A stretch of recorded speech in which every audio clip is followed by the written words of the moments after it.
Hello everyone and welcome to Stan the Wine Man TV. I am your host, Stan Rattan, and this is the Blue Collar Wine Show where I help you spend your wine dollars wisely. And yes, as you can see, we're doing a blind tasting. It's been just a little bit, so I'm excited to do this. I have a lot of them here, so we're going to get started right off the bat. The wine that we're blind tasting is Petite Sirah. Petite Sirah is one of my favorite wines. I love it. In fact, I have a Petite Sirah wine of the month at the store in my department. Petite Sirah is really another name for Petite Sirah. The real name is Durif because Durif did the crossing of Syrah and Palaurisson to create Petite Sirah. So Syrah actually is a parent of this wine, but really they're not a lot alike. There's a lot of different flavor profiles. Petite Sirah is highly tannic, very meaty, very structured wine. We are not going to get into the big boys. We are going to stay in a very reasonable price range. So I'm very excited to see how these are going to turn out. We're going to get started right off the bat. And it goes, I just need to mention that Petite Sirah went through a huge surge in the 30s in the U.S. It's mainly grown in the U.S. I think there's about 10,000 planted acres of Petite Sirah in the U.S. now. And then it kind of died off for a while in the 60s, late 60s, early 70s, but then it has come back. But I'd like to see it come back even stronger. I love Petite Sirah. I think it's a great food wine, especially when you're having steak or barbecue grilled meats. It's really cool. So let's get started right off the bat. I'm really excited to see how this turns out. And don't get cardboard in the wine. So it looks like we have a stealth enclosure here. Screw cap. Technical. Number one.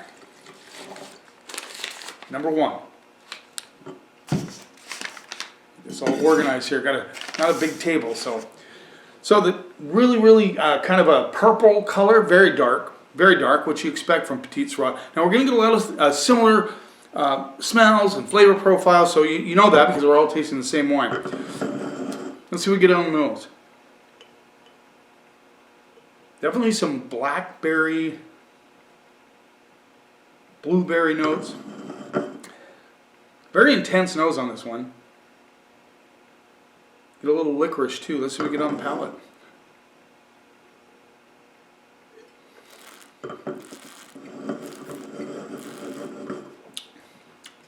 High acidity, really meaty tannins, structured tannins.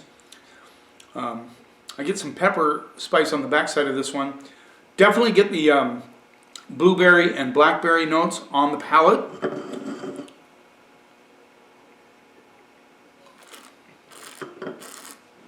Licorice hit on the mid palate, a little expansion on the mid palate into the finish where the spice notes come out, a little bit of pepper coming out. Good balance on this wine.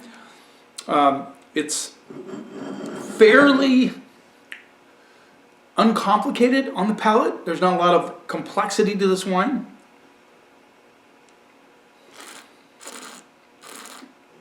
I'm even getting a little bit of a rose petal component going through.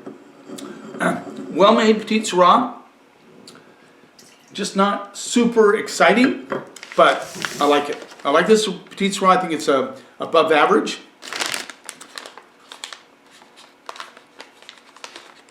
There we go. Again, good structure. These bad boys are very structured. So let's move on now to number two. This is what you call power tasting, guys. I do this a lot at work because we'll get several wine sales reps coming in at the same time, and you just kind of go through these. All right, number two.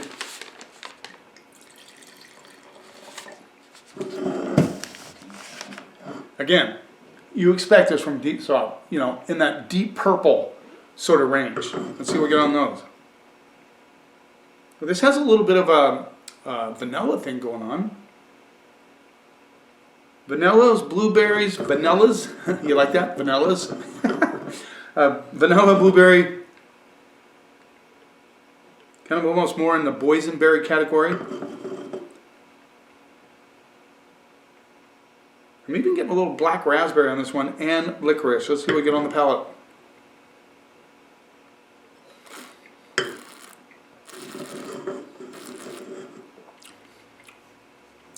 Real high tone on this one. Like I said, these have real good acidity. That's why Petite Sirahs are very ageable. A lot of Petite Sirahs will age 20 years easily. So this has a nice high tone in the mouth, good structured tannins. The blueberry notes come through big time on the finish with just a kiss of that kind of vanilla thing going on.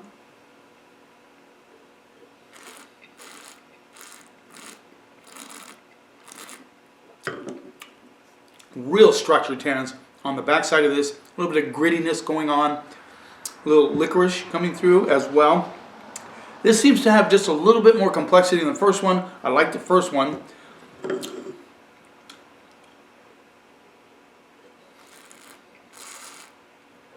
Of course, I don't like it when they go vanilla bomb. Boy, this has some grip on the backside. But very well integrated. Nice structure on this wine. Good balance. I like it a lot. You really, really need a ribeye with that bad boy.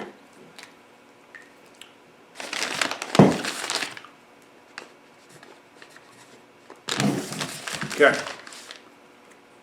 Yeah.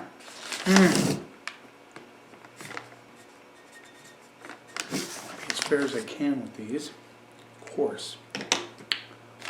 Okay, moving on to number 3. I thank my wife for bagging these up for me, so I have no idea what I'm drinking. It's important in a blind tasting.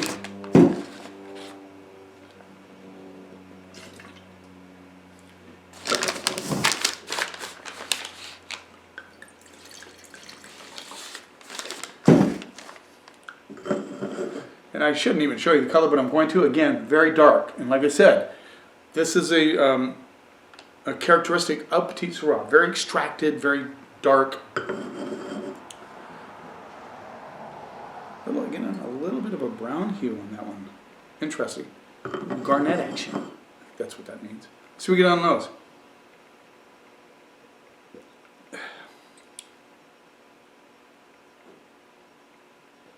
This hedges more to cherry blackberry sort of thing going on. Little black raspberry well, and licorice. Licorice seems to be a common denominator here. And a hint of blueberry as well. Let's see what we get on the palate.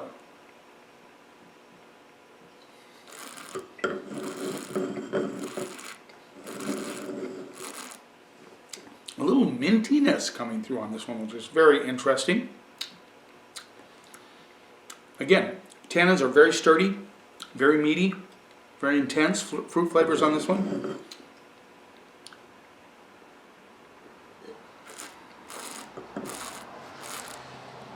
Again, this has a high tone. There's a good acidity. I like the kind of the blueberry black raspberry notes on this one. They penetrate the palate. The acidity is nicely integrated with those things, so you get that kind of high tone. I get the mintiness on this one, which is really interesting. The first one I ran across so far that has mint on it.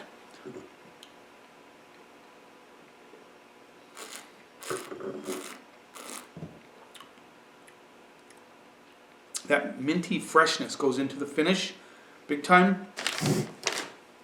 This has a long finish.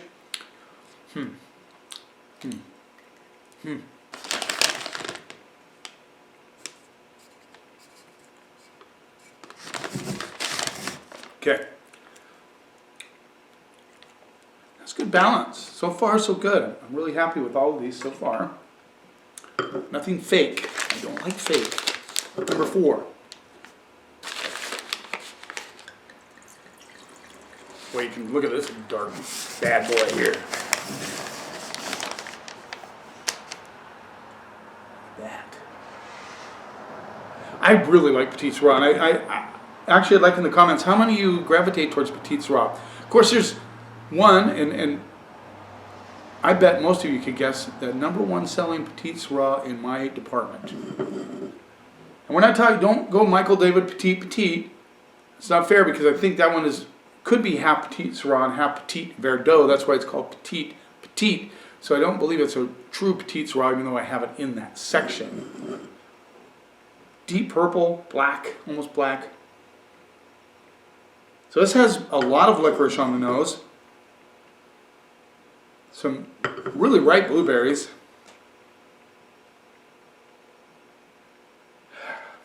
Little, like more like boysenberry, marionberry. Yeah, let's see what we get on the palate.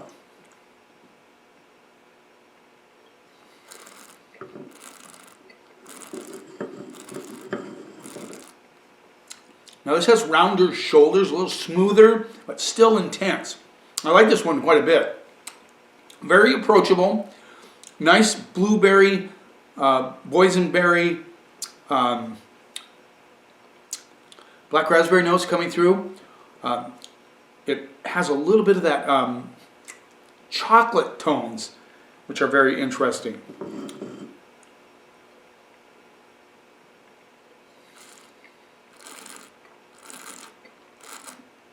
Very chewy, intense, grippy on the backside. You have this with the steak, that grippiness will go away. That's what we expect. It's a good food wine. I like this one. It's very polished, but at the same time intense, like you expect a Petite Sirah to be. Finishes with a lot of licorice and a little bit of chocolate underneath, with the kind of blueberry, boysenberry, and black raspberry notes.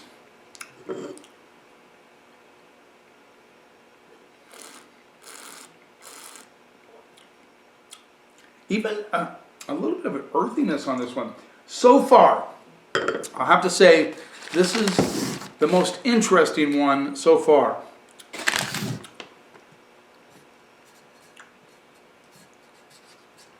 There you go. One of my guys, local guys that watches my program, Charles, he says he always tries to guess what grade I'll give it based on my reaction to the wine, and he says he comes pretty close. Good. I'm glad that people are interested enough to do that. That's very cool. All right, number 5. Again, these guys, and you can get good Petite Sirah. You don't have to spend a ton of money. I remember back when, or you might even remember when Stag's Leap was the big Petite Sirah of the time, and remember, anybody that bought Petite Sirah, they would buy Stag's Leap. Not so much anymore. It still sells some of it, but not like we used to. So, again, color. Now this is intense, dark, purple, black. Edging towards a little bit of ruby action as well. Let's see what we get on those. Ooh. This might be the best aromatic so far. A lot of blueberry and black raspberry. And licorice coming through on the nose. This one has a high tone on the nose. Almost get a little bit of a eucalyptus element coming through on this one. Now if it is from California, and this would be number 5, that would make sense. Yeah, fairly intense aromatic. Let's see what we get on the palate.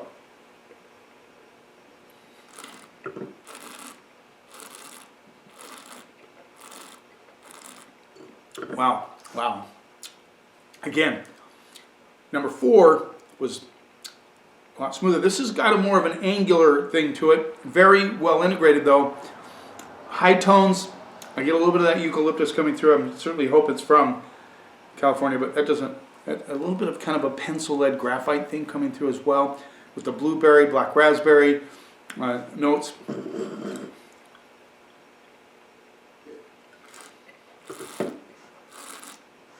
Licorice notes really pop on the mid palate into the finish, where like I said, it gets really, really intense and structured wine. Good acid that's nicely integrated. This one will age a long time.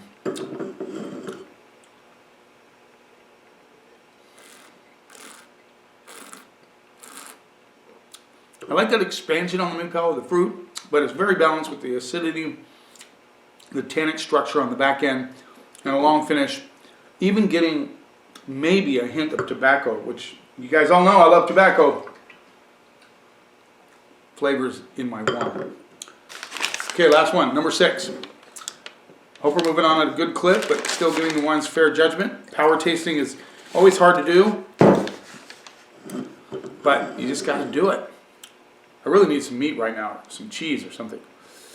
Again, super dark, and just by showing you these colors, you know what to expect from a Petite Sirah. That's all I'm saying. You just know it. See what we get on those. Interesting.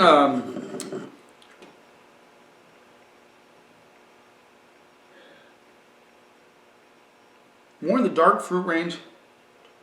Black raspberry, blackberry, marionberry. Not as much blueberry as the other ones. Just a hint of licorice. Let's see what we get on the palate.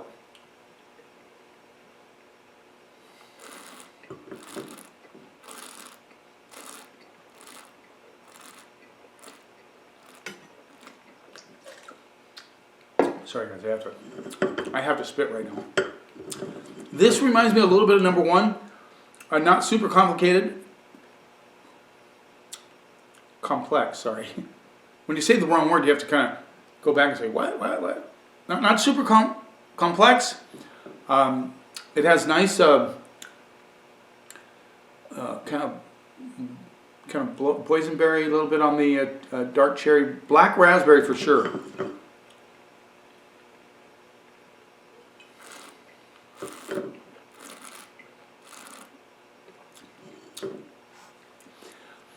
Again, very structured on the finish. All of these have high tannins. I really would like to have a little bit of meat here. I should have actually brought some flank steak down just to kind of adjust my palate as we went along here. But drying tannins, but this one just seems kind of two-dimensional. I mean, you get that kind of, I'm going to hedge towards even a little currant action on this one with a little bit of that kind of blackberry, black raspberry thing going on. Not as much blueberry on this one.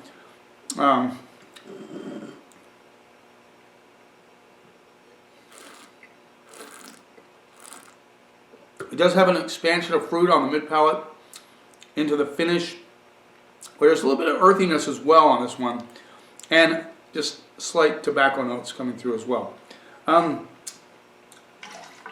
the only reason I'm kind of is I get a little bit of clam action, just a touch, which is kind of weird to me.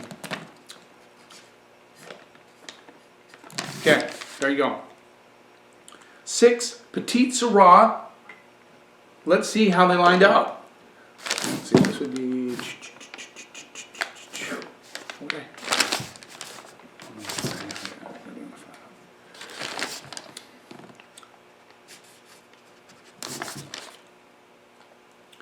All right, let's see. Let's line them up here.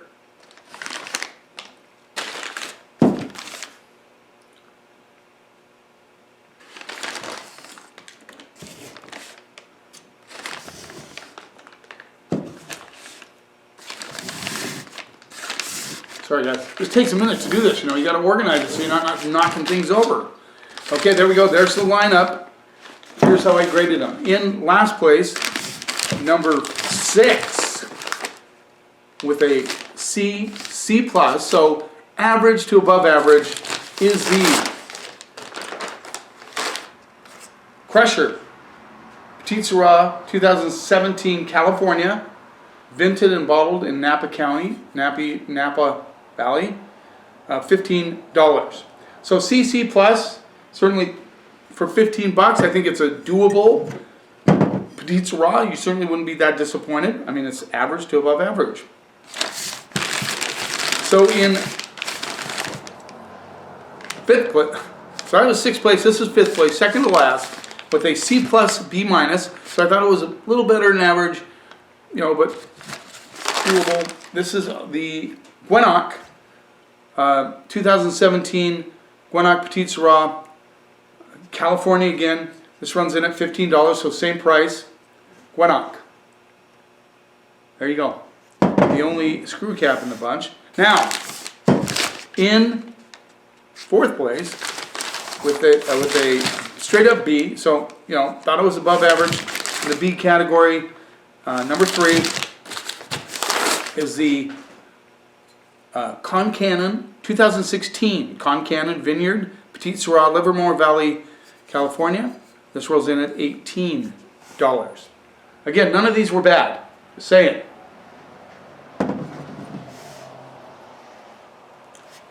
So whatever had the eucalyptus was from California. No, we're coming up on that. In third place with a BB+, so just a little above this one, number 2. Aha. There you go. This is the Bogle 2020 Petite Sirah, California. This rolls in at $14. And Bogle is my number 1 selling Petite Sirah in the department. And there you go. You can see why. I mean, you know, third place, and it's $14. So Bogle knows what they're doing. It's a good winery. In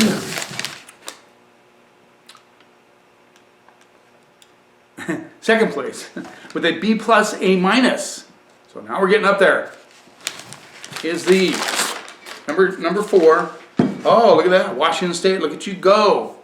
2020, Thurston Wolf, Petite Sirah, Horse Heaven Hills, Zephyr Ridge Vineyard. This rolls in at $18.